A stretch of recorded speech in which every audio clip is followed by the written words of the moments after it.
Good morning, everyone. Welcome to the channel. Hope you're all having a fantastic day. Well, today we're off to the dealership with the Pioneer. So the dealership needs to do the steering knuckle recall.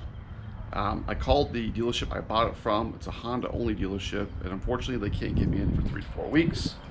So I called a local multi-brand dealer, and they could get me in, but they didn't have any parts in case it needed to be fixed. But their sister store up the road has the parts, had the time, so I got an appointment for today and we're going to run it up there. So the recall only takes like 10 or 15 minutes, but to plan for an hour as well. Everyone knows going to any car dealership, you are never in and outs. Anyways, so let's go ahead and get the Pioneer loaded.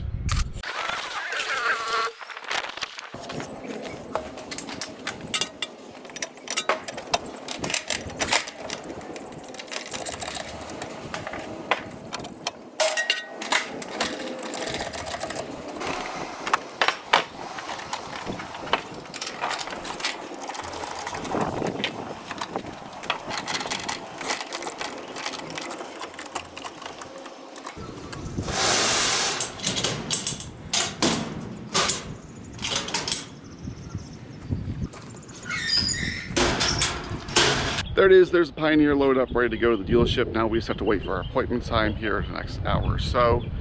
Normally I would not strap it down this way, I would use the wheel nuts, but right now the transmission is neutral. I have the Hillbilly brake set with 4 straps. It's not going anywhere, honestly.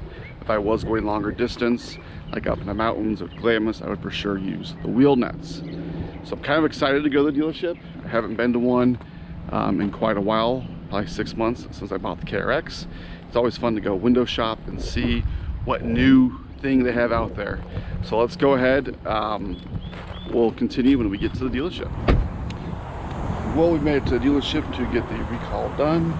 So let's get the Pioneer off. And so I got about 5 minutes to my appointment.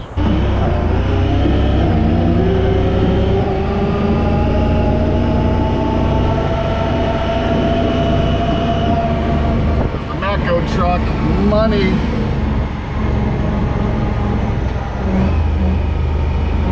All the service vehicles they're working on.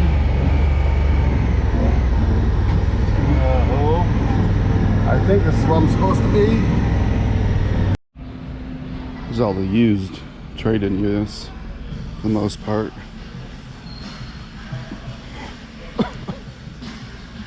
Mainly just razors.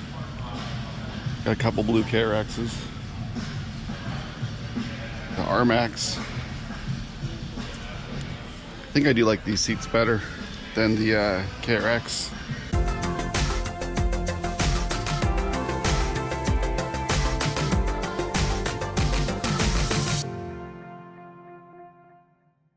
Well, I made it home and all is well, but if you notice, there's something missing behind me, and that is the Pioneer.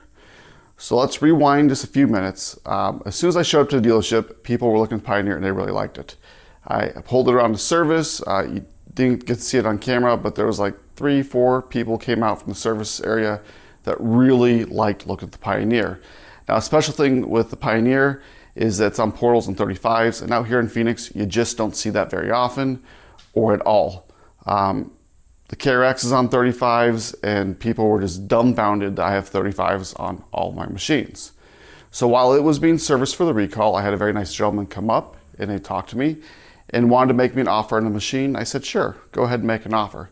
Because as most of you know, if you're pay attention to anything in the side-by-side world, there's just a shortage of vehicles and side-by-sides in general.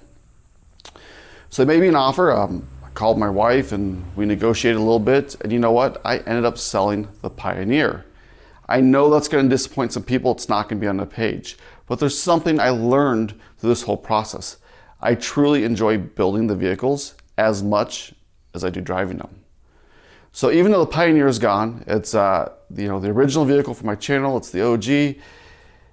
It's okay because I'm already plotting and trying to figure out the next project for my channel, because the only way I can have my channel grow is to continue to do different projects. And honestly, the KRX is getting pretty far along in the process. Don't forget to like, share, subscribe, and until next time.